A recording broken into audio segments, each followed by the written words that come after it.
Halo semuanya, PTTH Dunia 1000 Besar episode 79 sudah rilis nih.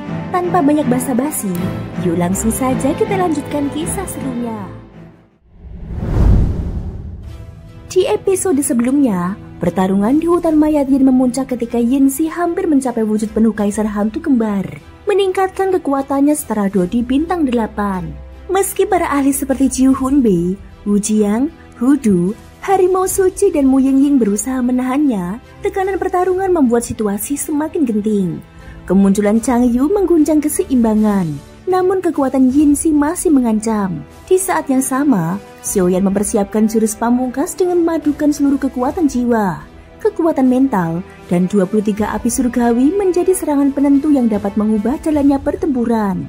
Di tengah pusaran pertempuran, Xiaoyan mengerahkan segenap kemampuannya. Urat-urat matanya dipenuhi garis darah.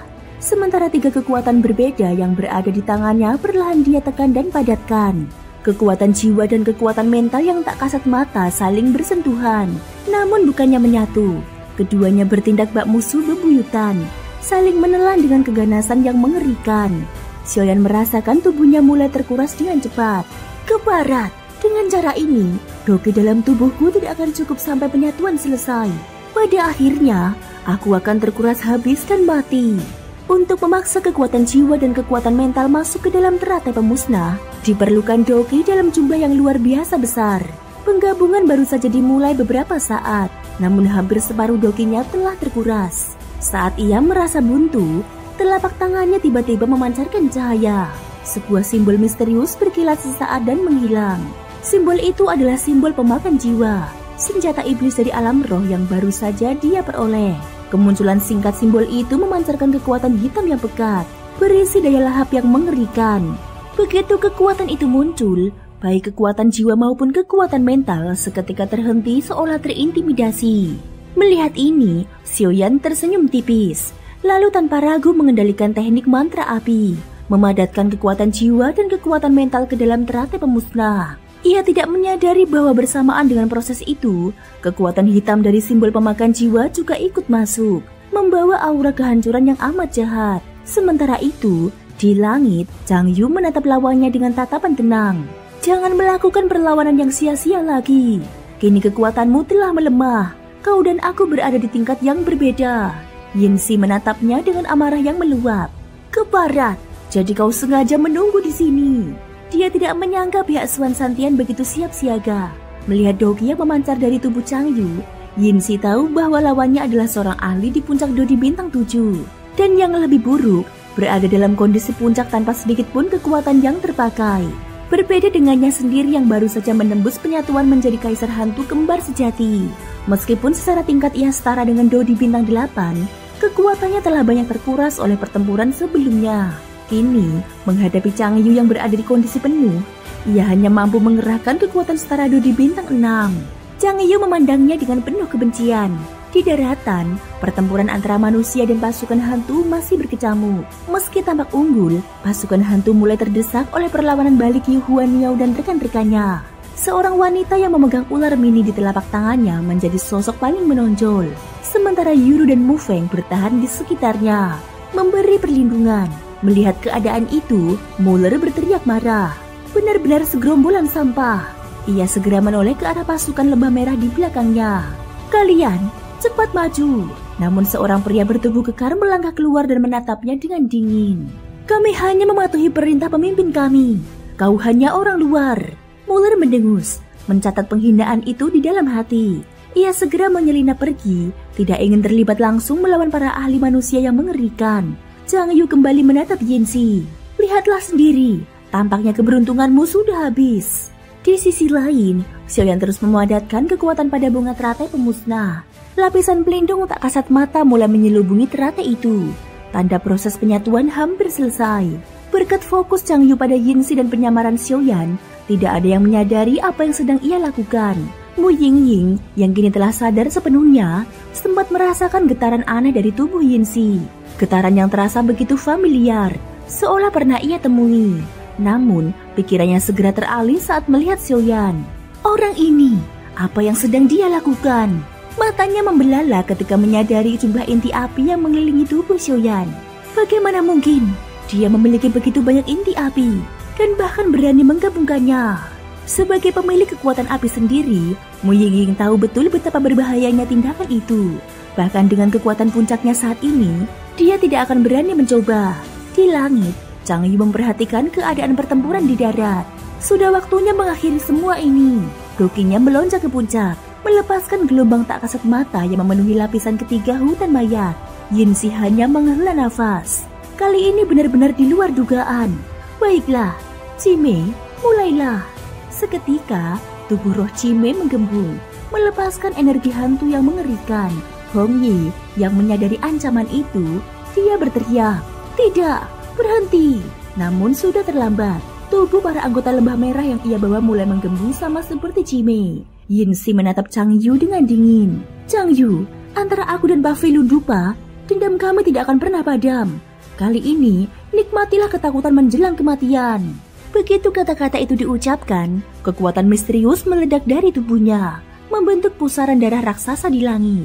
Satu persatu pasukan hantu, roh Cime, dan anggota lembah merah melompat masuk ke dalamnya, memenuhi udara dengan aroma kematian yang pekat. Di langit yang suram, pusaran darah perlahan terbentuk, memancarkan aura kehancuran yang mencekam. Sosok Yinsi hanya bergerak sedikit sebelum lenyap, tersedot seluruhnya ke dalam pusaran tersebut. Bersamaan dengan itu, dari seluruh penjuru hutan mayat, makhluk-makhluk hantu muncul tanpa henti. Mereka berbondong-bondong menuju pusaran darah. Tubuh mereka membengkak secara mengerikan, lalu meledak begitu bersentuhan dengannya. Ledakan tersebut memuntahkan kabut darah berwarna hitam kelam, yang perlahan terserap dan menyatu ke inti pusaran. Semakin banyak yang mengorbankan diri, pusaran itu semakin padat dan kuat, seakan hendak merobek langit terbuka. Di sisi medan pertempuran, Yokuan menghentakkan kakinya dan menahan Hong Yi yang bersiap bergerak. "Berhenti!" Hong Yi memandangnya dengan sorot mata penuh kemarahan. "Yokuan, urusan kita belum selesai." Namun dia segera memalingkan wajah, tak sanggup melihat para pengikutnya satu demi satu melompat masuk ke pusaran darah. Di matanya yang bening, tampak kilauan air mata yang tertahan. Yokuan menatapnya dengan dingin. "Kau ingin menghancurkan seluruh usaha kita?" Hong Ye menggertakkan gigi. Dia membangun kekuatannya dari awal bersama para pengikut ini, dan menyaksikan mereka mati satu persatu membuatnya menahan amarah bercampur kesedihan. Satu langkah salah, setiap langkah berikutnya semakin tersesat. Namun di balik matanya, mulai muncul kilatan niat membunuh yang sangat menakutkan. Di langit, Yokuan mendongak, matanya menyipit. "Sudah waktunya, wahai kaisar hantu kembar." Di daratan, sebagian besar manusia yang hadir sudah hampir menguras seluruh doki mereka. Menyadari hal itu, Yokuan tersenyum tipis. Sementara itu, di dalam benak Xiaoyan, suara Raja Naga Emas terdengar. Yinsi ini memang memiliki siasat yang luar biasa. Xiaoyan memusatkan perhatian pada proses pemampatan kekuatan jiwa dan kekuatan mental. Meskipun fokus, dia masih dapat merasakan aura kehancuran yang jahat dari pusaran di atas. Raja Naga Emas kembali mengatakan, "Lihatlah pusaran darah di langit itu. Itulah teknik hantu yang hanya bisa digunakan oleh kaisar hantu kembar. Ketakutan maut." Xiaoyan mengerti kening. Ketakutan maut? Dia tidak menyangka itulah kekuatan terakhir Yinsi. Xiaoyan bisa merasakan gelombang kekuatan besar di tubuh Yinsi yang hampir mati. Inti kekuatan dari pusaran darah ini benar-benar layak menyandang gelar kaisar hantu kembar. Dia menyadari bahwa jika pusaran itu sepenuhnya terserap oleh Yinsi, maka kekuatannya akan pulih ke puncaknya, dan semua orang di sini akan jatuh ke dalam bencana. Xiaoyan tak punya waktu untuk memikirkannya lebih jauh. Dia harus menyelesaikan serangan yang sedang dia bentuk. Mengingat simbol pemakan jiwa adalah senjata terlarang di alam hantu, maka seharusnya benda ini juga memiliki daya tekan besar terhadap Yinsi. Dari simbol pemakan jiwa di tangannya, kekuatan hitam pekat mengalir deras, menyatu dengan teratai pemusnah yang sedang dia bentuk. Berbagai jenis kekuatan yang berbeda sifat mulai menyatu, dan Xiaoyan yakin jika berhasil, daya hancurnya akan melampaui serangan apapun yang pernah dia gunakan. Namun dia tak menyadari bahwa kekuatan hitam misterius itu perlahan mengambil alih, menekan kekuatan jiwa dan mentalnya hingga mundur. Di langit, Chang Yu menyipitkan mata, memandang pusaran darah yang semakin sempurna bentuknya. "Ini," Jiu Hunbei yang berdiri di sisinya menatap serius. "Tak kusangka Yinsi rela mengorbankan seluruh kekuatan hutan mayat ini." Ucapan itu membuat Hudu dan Wu Jiang tertegun. Mereka jelas terguncang oleh besarnya pengorbanan itu. Mu Yingying yang berdiri tak jauh merasakan aura mengerikan dari pusaran tersebut. Macan besar, apa sebenarnya itu? Macan api yang bernama Tian Huo Seng Yan menjawab, itu adalah teknik peleburan di alam hantu. Menggunakan kekuatan dari ledakan bunuh diri untuk membentuk energi mengerikan, lalu menelannya untuk memulihkan kekuatan puncaknya. Mendengar itu, Mu Yingying menggigit bibir, nyaris tak percaya bahwa Yinsi mampu melakukan hal semengerikan itu. Dia mengangkat tangannya, bersiap melancarkan serangan. Namun Tian Huo Seng Su segera menghalangi dengan nyala api yang lembut. Tenanglah, selama aku di sini, aku tidak akan membiarkanmu terluka. Api yang kau miliki membuatku merasa akrab. Mu Yingying hendak berbicara. Namun sebelum sempat mengeluarkan suara, 4 sosok di langit mulai bergerak. Chang Yu melontarkan perintah singkat, serang. Bersamaan dengan itu, Jiu Hunbei, Yang Huo Seng Su, Hudu dan Wu Jiang memancarkan aura doki yang mengguncang langit. Chang Yu melangkah maju. Jubah merahnya menyala oleh api yang mengerikan. Telapak pembakaran. Telapak api raksasa setinggi 100 meter menghantam pusaran darah. Namun segera disambut perlawanan dari arus kekuatan hantu berwarna merah darah. Chang Yu mengerahkan seluruh kekuatan, dan telapak itu meledak dengan dentuman dahsyat. Pusaran masih bertahan, tapi serangan beruntun segera menghantam. Bola api raksasa Tian Huo Seng Su diikuti gabungan teknik Hudu dan Wu Jiang menghantam titik yang sama dengan menciptakan celah sesaat. Dalam momen itu, Jiu Hunbei melancarkan serangan pamungkasnya. Tubuhnya bersinar merah, memegang pedang abadi yang dipenuhi kekuatan pemurnian. Serangan itu menghantam celah pusaran, membuatnya memekikan raungan hantu yang menusuk jiwa. Dari dalam pusaran, suara Yinsi bergema di seluruh medan pertempuran. Percuma kalian berjuang. Teknik hantu ketakutan maut ini adalah teknik hidup mati milikku. Kalian tidak akan mampu memecahkannya. Kekuatan Yinsi terus meningkat di balik pusaran darah yang berputar di atas langit. Kegelapan menyelimuti hutan mayat. Aura kematian pekat bergulung di udara, disertai pusaran darah yang berputar di langit. Keheningan mencekam hanya dipecah oleh suara nafas berat para ahli yang masih bertahan. Para tokoh kuat yang tersisa menyadari betapa mengerikannya kekuatan yang sedang mereka hadapi. Ketakutan mulai merayapi hati mereka ketika kekuatan yang tidak lazim mengalir dari pusaran tersebut. Jiu Hunbei berbicara dengan nada geram. Keparat, tidak kusangka kaisar hantu ini menguasai teknik terlarang milik ras hantu.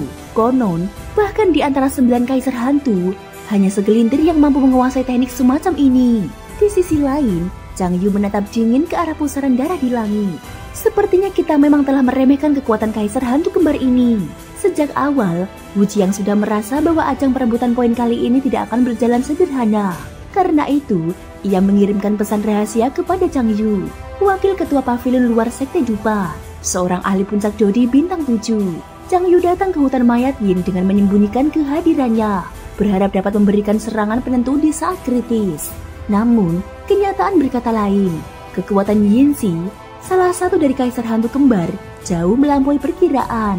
Saat pertarungan dan penyegelan kaisar hantu kembar di masa lalu, Chang Yu kebetulan tidak hadir, sehingga ia keliru memperhitungkan kekuatan lawan. Wajahnya mengeras, dan dia bergumam pelan.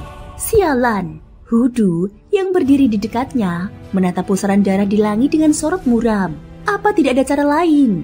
Pusaran darah itu memang sempat terbuka sedikit oleh serangan gabungan mereka, dan bahkan sempat digempur pedang suci Jiu Hunbei. Namun, selain mengurangi sedikit kabut jahat, serangan itu tidak membawa hasil berarti.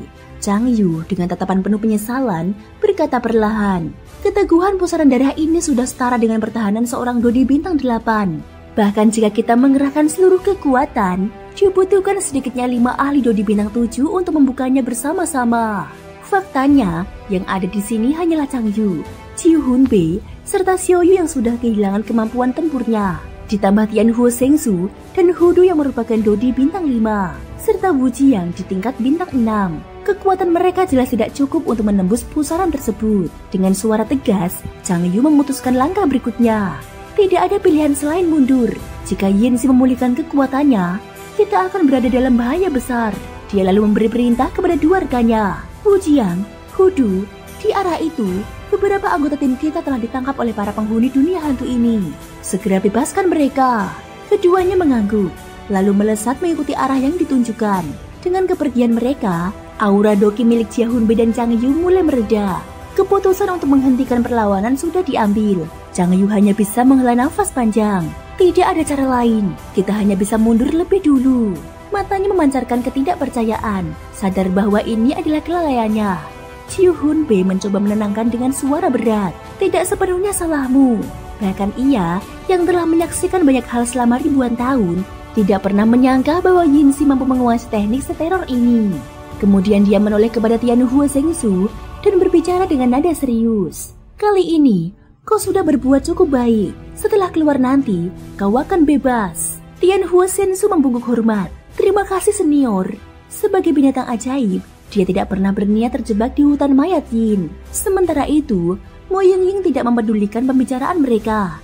Tatapan indahnya bergantian tertuju pada pusaran darah di langit dan sosok Xiaoyan di belakangnya. Dia menggigit bibir halusnya, kemudian bergumam, "Xiaoyan, apa yang sebenarnya kau lakukan?"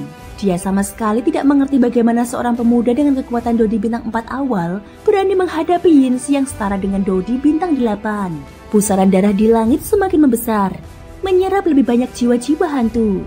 Celah kecil yang tadi dibuka oleh Chang Yu dan Chiu Hun Bei kini tertutup rapat. Di balik pusaran itu, Mo Yingying merasakan adanya kekuatan iblis yang amat besar tengah diserap oleh Yinsi. Begitu pusaran itu sepenuhnya berubah menjadi hitam, hutan mayat Yin akan menghadapi kiamatnya. Di sisi lain, Xiaoyan duduk bersila di udara. Kedua tangannya terbuka ke samping, memegang sebuah teratai berkilau di antara telapak tangannya. Dia perlahan berusaha menyatukan kedua telapak tangan itu, namun gerakannya terhambat oleh kekuatan tak kasat mata. Di daratan, Mu Feng, Yuru, dan yang lain masih kelelahan usai pertarungan. Doki mereka terkuras habis, membuat kekuatan mereka merosot. Dengan suara singkat, Mu Feng memberi perintah, "Yuru, kita pergi." Yuru tidak membantah. Dia tahu dari pesan Mu Feng bahwa mereka mendapat perintah dari Wu Jiang untuk menyelamatkan anggota tim yang tertangkap. Jika mereka tidak diselamatkan dan malah diserap oleh Yinsi, akibatnya akan sangat mengerikan. Luo Guang yang kelelahan memandang kepergian mereka. Kemana mereka pergi? Qi Huanniao menjawab, "Tidak tahu, tapi kita semua sekarang berada di perahu yang sama. Lebih baik tetap bersama." Mereka pun bergerak, bergabung dengan Wu Jiang dan Hudu menuju lokasi para tawanan. Langit semakin gelap, dipenuhi awan hitam. Pusaran darah yang kini bercampur hitam membesar hingga berhenti pada ukuran tertentu. Dari dalamnya muncul wajah raksasa bengis, wajah Yinsi. Dengan suara penuh ejekan, dia berkata, "Kalian manusia, bersiaplah untuk mati." Chang Yu mendengus dingin sebelum mengirimkan penjara Doki untuk mengurung wajah itu. Namun, saat bersentuhan, penjara itu dilahap habis oleh pusaran. Mengumpulkan seluruh Doki, dia mencoba membelah ruang di hadapannya. Namun anehnya, ruang itu tetap tak bergeming. Chiu Hun Bei yang tenaganya telah terkuras bertanya dengan suara lemah, "Bagaimana?" Wajah Chang Yu mengeras. Ruang ini sepertinya telah dikunci. Thank you guys sudah mendengarkan ceritaku di episode kali ini sampai akhir. Ikutin terus kelanjutan episode berikutnya ya. Semoga hari kalian menyenangkan. Sampai jumpa dan bye-bye.